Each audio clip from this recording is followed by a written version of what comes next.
Señor resucitó, venciendo la muerte en la cruz. Nuestra esperanza está en Él, Él es nuestro Salvador. Hola hermanos, el día de hoy, 20 de mayo del 2020, es miércoles de la sexta semana del tiempo de la Pascua. No tenemos memoria obligatoria, ya saben que esta semana es muy particular, pero hoy es el día de un santo muy interesante, San Bernardino de Siena, nacido de hecho en Siena en el año 1380. Su papá era muy importante, su papá era gobernador de la ciudad, solo que él quedó huérfano muy pequeño, a los 7 años, y de padre y madre, de ambos, y bueno, fue educado luego por familiares suyos. Miren, era un muchacho interesante, formó desde muy pequeño, tenía una gran devoción al Santísimo Sacramento. Y va a ser el gran promotor sobre todo de la devoción al nombre de Jesús. De hecho, esa va a ser el centro de su predicación. Va a dedicar gran parte pues de sus sermones a esto. Miren, le tocó vivir una época de tifus negro, o sea, terrible, una época de pandemia. Morían en la ciudad diariamente más de 100 personas, era una cosa exagerada y nadie quería atender a los enfermos, nadie. Y el grupo que él había formado, pues es el que se decide a cuidar y a enterrar a los que van falleciendo. Una obra de misericordia que ya quisiéramos que entendiéramos todos. Este no es un momento para desanimar, sino es un momento, para el contrario, para responder desde la fe. Gran predicador, como les digo, se hizo franciscano y luego él va a formar una rama dentro de los franciscanos observante, más rigurosa, más rígida, si lo quieren, en el sentido del cumplimiento de la regla de Francisco. Va a morir en el año 1444, pero fue un predicador insigne. Durante más de 25 años se dedicó a recorrer los pueblos haciendo misiones. Miren, es una época complicada la que a él le tocó vivir, porque le tocó vivir la época del gran cisma, la época en la que la iglesia se encontró dividida, a un punto que terminaron habiendo 3 papas al mismo tiempo. Eran evidentemente 2 antipapas y un papa, pero difícil, y él manteniendo la fe, llevando la esperanza y fiel a Roma, fiel al Papa en todo momento. Tanto que tenemos que aprender sobre esto todos. Vamos, las lecturas del día de hoy, el fracaso de Pablo. Esto que hay que entenderlo todo. Libro de los Hechos de los Apóstoles, capítulo 17, de los versículos 15-16, nos saltamos hasta el 22 y luego vamos hasta al primer versículo, del capítulo 18. En aquellos días los cristianos que ayudaron a Pablo a escapar de Berea los llevaron hasta la ciudad de Atenas. Pablo los envió de regreso con la orden de que Silas y Timoteo fueran a reunirse con él cuanto antes. Un día, mientras los esperaba en Atenas, Pablo sentía que la indignación se apoderaba de él al contemplar la ciudad llena de ídolos. Entonces se presentó en el Areópago y dijo: Atenienses, por lo que veo ustedes son en extremo religiosos. Al recorrer la ciudad y contemplar sus monumentos encontré un altar con esta inscripción: al Dios desconocido. Pues bien, yo vengo a anunciarles a ese Dios que ustedes veneran sin conocerlo. El Dios que hizo el mundo y todo cuanto hay en él, siendo el Señor del cielo y de la tierra, no habita en templos hechos por hombres, ni es servido por mano de hombres, como si necesitara de algo de alguien, porque Él es quien da a todos la vida, el aliento y cuanto tienen. De un solo hombre sacó todo el género humano para que habitara toda la tierra. Determinó las épocas de su historia y estableció los límites de sus territorios. Dios quería que lo buscaran a Él y que lo encontraran, aunque fuera a tientas, pues en realidad no está lejos de nosotros, ya que en Él vivimos, nos movemos y somos, como lo ha dicho alguno de los poetas de ustedes. Somos de su mismo linaje.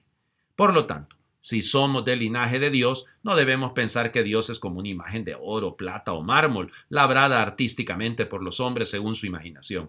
Dios no tomó en cuenta la ignorancia de la gente en tiempos pasados, pues ahora quiere que todos los hombres se conviertan, porque tiene determinado un día en el cual ha de juzgar al universo con justicia, por medio de un hombre designado por él, y ha dado a todos la prueba de esto, resucitándolo de entre los muertos. Al oír hablar de la resurrección de los muertos, algunos se burlaron y otros dijeron: de esto te oiremos hablar en otra ocasión. Entonces Pablo se retiró. Sin embargo, algunos se adhirieron a él y creyeron. Entre ellos se contaban Dionisio, el Areopagita, una mujer que se llamaba Dámaris y algunos más. Después de esto, Pablo salió de Atenas y se fue a Corinto. Palabra de Dios. Te alabamos, Señor. El autor del libro de los Hechos de los Apóstoles es amigo de Pablo y entonces pone las cosas como que logró la conversión de alguno, pero realmente fue un fracaso rotundo. ¿Por qué? Porque Pablo, si se fijan, está recurriendo a la filosofía. Claro, es una manera de dialogar, inicia el diálogo con el mundo filosófico, si lo quieren así, con el mundo de la época. Pero no se puede usted apoyar solo en eso. O sea, el salto debe ser desde la fe y desde la historia de la salvación. Él busca la manera. Realmente, si ustedes analizan ese discurso de Pablo en Atenas, está construido de una manera tal que va acercando, respetando los oyentes, respetando el auditorio, hasta llegar a la fe. Lo que pasa es que es complicado, porque no hay ninguna tradición de fe. En Atenas, por eso que Pablo andaba dando vueltas por todos lados, en Atenas no había sinagoga. Y por eso se indigna. Imagínense, un altar al Dios desconocido. En mi pueblo hubieran dicho, por si la diule. Por si hacía falta alguno y no se nos olvidó alguno, nos va a caer un rayo porque nos olvidamos de este. Y sí, evidentemente, esa es una conveniencia y una actitud cobarde. Que así es como aquellos que son muy creyentes, que leen la Biblia, van al culto, van a la iglesia, van a no sé dónde, pero también leen el horóscopo. O se leen la mano para que les digan, o el café, o yo no sé qué locuras harán hoy en día, para que le indique a usted el futuro. No, eso es evidentemente un acto cobarde. Pero cuidado, lo que a Pablo le pasa es una llamada de atención. Por eso tiene que ir para Corinto. Con aquel fracaso no le fue bien en Atenas, pero le enseñó. Y por eso en Corinto va a decir, nosotros predicamos a un Cristo crucificado, que es locura para los griegos y escándalo para los judíos. Claro, pero predicamos a Cristo crucificado, sin miedo. ¿Y el evangelio del día de hoy? Seguimos siempre en el capítulo 16, solo son unos cuantos versículos, del 12 al 15 del evangelio de Juan. En aquel tiempo Jesús dijo a sus discípulos, aún tengo muchas cosas que decirles, pero todavía no las pueden comprender. Pero cuando venga el Espíritu de la verdad, Él los irá guiando hasta la verdad plena, porque no hablará por su cuenta, sino que dirá lo que haya oído y les anunciará las cosas que van a suceder. Él me glorificará porque primero recibirá de mí lo que les vaya comunicando. Todo lo que tiene el Padre es mío. Por eso he dicho que tomará de lo mío y se lo comunicará a ustedes. Palabra del Señor. Gloria a ti, Señor Jesús. Que necesitamos el Espíritu Santo queda claro. ¿Ustedes comprenden todo lo que está pasando? ¿Ustedes entienden realmente lo que estamos viviendo? Yo no. Pero entiendo que detrás de esto está Dios.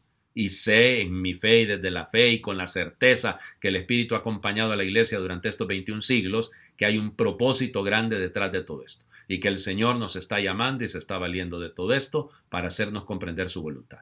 Cuesta, es difícil, no la aceptamos, no nos gusta. Perfecto, todo eso que usted quiera, pero en el fondo Dios está actuando. Y eso yo lo creo y lo confieso con fe, consciente de lo que estoy diciéndoles. Pero necesito el Espíritu Santo y lo pido todos los días.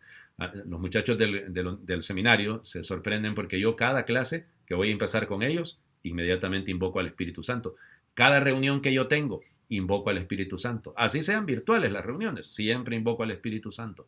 Y lo voy a seguir haciendo porque yo sé que es necesario el Espíritu para que comprendamos, para que nos revele cuál es la voluntad del Señor. No para que nos dé a conocer el futuro entendido como se lo señalaba anteriormente, no, sino entendido porque Él es el que nos guía, es el Espíritu de la verdad. Y necesitamos llegar a la verdad plena, no a la verdad supuesta.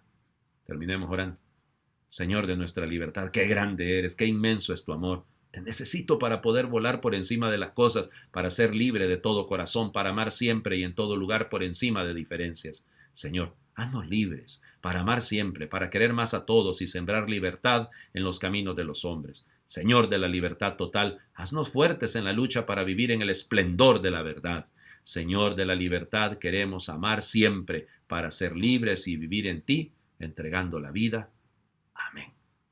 Invocando el santísimo nombre de nuestro Señor Jesús como San Bernardino, les deseo que pasen un lindo miércoles de la sexta semana del tiempo de la Pascua. Bendiciones para todos.